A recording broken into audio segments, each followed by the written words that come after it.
व्यक्ति का पूरा स्वभाव और चरित्र ही व्यक्तित्व कहलाता है। आप जैसे व्यक्ति हैं वही आपका व्यक्तित्व है और वह आपके आचरण, संवेदनशीलता और विचारों से व्यक्त होता है। इसी प्रकार एक अन्य जगह लिखा गया है कि किसी व्यक्ति का पूरा स्वभाव और चरित्र ही व्यक्तित्व कहलाता है। आधुनिक मनोविज्ञान का बहुत ही महत्वपूर्ण और प्रमुख विषय है व्यक्तित्व। कोई आप जैसे व्यक्ति हैं वही आपका व्यक्तित्व है और वह आपके आचरण, संवेदनशीलता और विचारों से व्यक्त होता है। इसी प्रकार एक अन्य जगह लिखा गया है कि किसी व्यक्ति का पूरा स्वभाव और चरित्र ही व्यक्तित्व कहलाता है। आधुनिक मनोविज्ञान का बहुत ही महत्वपूर्ण और प्रमुख विषय है व्यक्तित्व।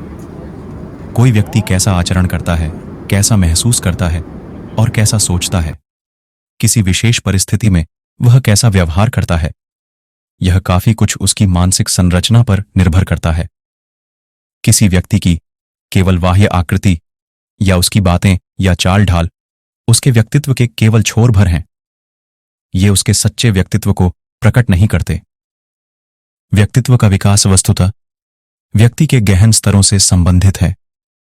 इसलिए मन और उसकी क्रियाविधि के बारे में स्पष्ट समझ से ही हमारे व्यक्तित्व का अध्ययन प्रारंभ होना चाहिए। प्रत्येक व्यक्ति में कुछ विशेष गुण या विशेषताएं होती हैं जो दूसरे व्यक्ति में नहीं होती। इन्हीं गुणों और विशेषताओं के कारण ही प्रत्येक व्यक्ति एक दूसरे से भिन्न होता है। व्यक्ति के इन गुणों का समुच्चय ही व्यक्ति का व्यक्तित्व कहलाता है। व्यक्तित्व एक स्थिर अवस्था न होकर एक गतिशील स्थिति है जिस पर परिवेश का प्रभाव पड़ता है। इसी कारण से उसमें बदलाव आ सकता है। एक व्यक्ति के आचार विचार, व्यवहार, क्रियाएं और गतिविधियों में व्यक्ति का व्यक्तित्व झलकता है। व्यक्ति का समस्त व्यवहार उसके वातावरण या परिवेश में समायोजन करने के लिए होता है। जनसाधारण में व्यक्तित्व का अर्थ व्यक्ति के बाह्य रूप से लिया जाता है, परंतु मनोविज्ञान में व्यक्तित्व का अर्थ व्यक्ति के गुणों से है। मनुष्य के व्यक्तित्व की पहचान उसके बातचीत करने के ढंग से होती है। भले ही कोई व्यक्ति कितना ही सुंदर हो, परंतु वाणी में कर्कशता या रूखापन हो तो वह कभी किसी को अपनी ओर आकर्षित नहीं कर सकता।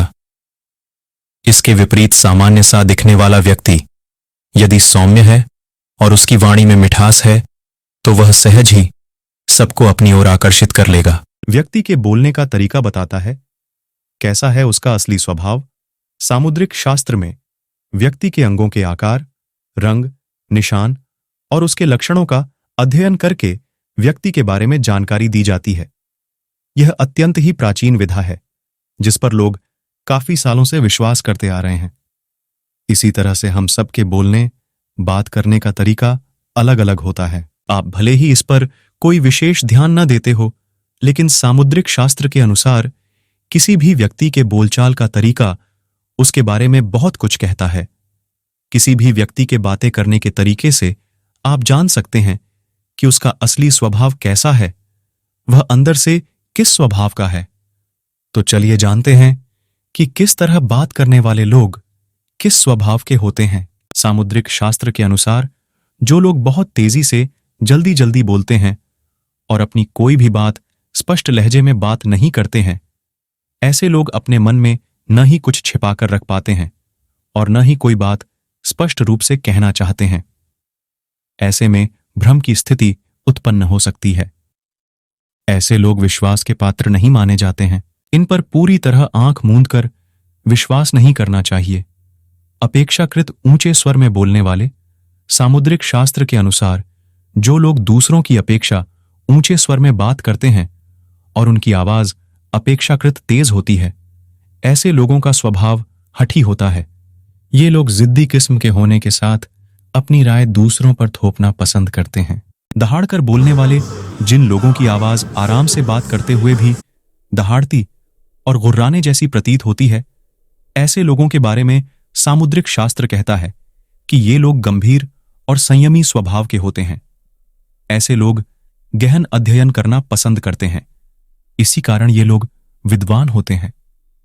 गंभीर रूप से बात करने वाले, जिन लोगों की आवाज में बात करते समय गंभीरता और संतुलन झलकता है, वे लोग अपने कार्यों और कर्तव्यों को लेकर जिम्मेदार होते हैं।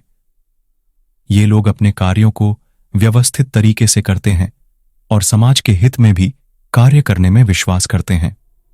सामान्य से तेज आवाज में बोलने वाली स्त्री, सामुद्रिक शास्त्र के अनुसार जिस स्त्री की आवाज सामान्य से काफी तेज होती है, तो ऐसी स्त्री में अहंकार की भावना होती है, लेकिन इसके साथ ही इनमें अनुशासन और नेतृत्व क्षमता भी बहुत अच्छी होती है।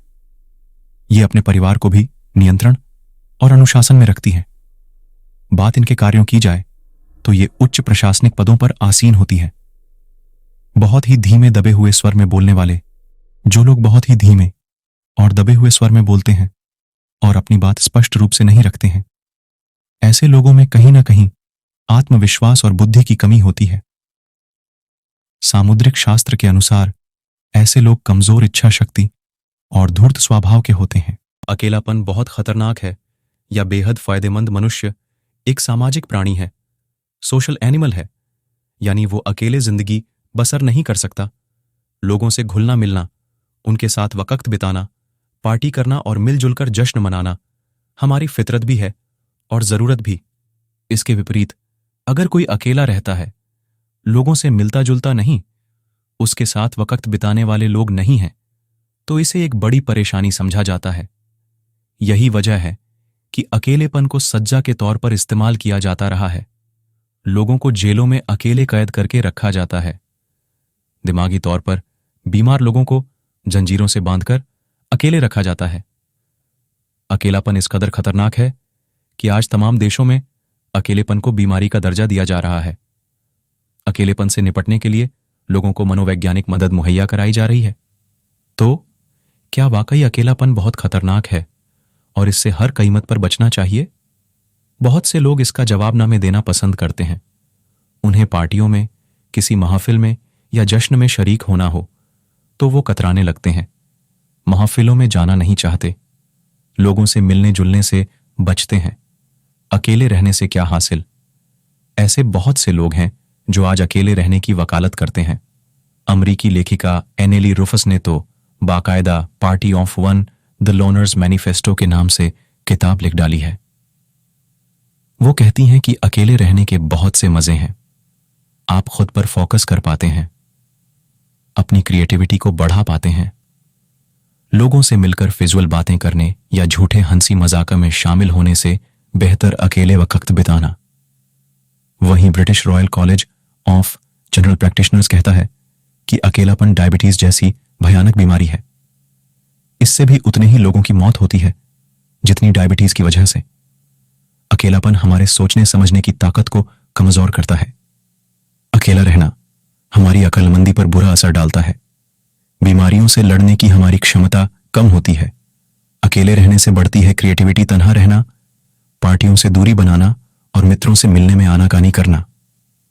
अगर खुद का फैसला है तो यह काफी फायदेमंद हो सकता है। अमेरिका की सैन जोस यूनिवर्सिटी के ग्रेगरी फीस्ट ने इस बारे में रिसर्च की है। फीस्ट इस नतीजे पर पहुंचे कि खुद के साथ वक्त बिताने से आपकी क्रिएटिविटी को काफी बूस्ट मिलता है। इससे आपकी खुद एतमादी यानी आत्मविश्वास बढ़ता है। आजाद सोच पैदा होती है। नए ख्यालात का आप खुलकर स्वागत करते हैं। जब आप कुछ वक्त अकेले बिताते हैं तो आपका जन सुकून के पलों का बखूबी इस्तेमाल करता है। शोर शराबे से दूर तन्हा बैठे हुए आपका जन आपकी सोचने समझने की ताकत को मजबूत करता है। आप पुरानी बातों के बारे में सोचकर अपनी याददाश्त मजबूत करते हैं। अकेले क्यों रहना चाहते हैं लोग?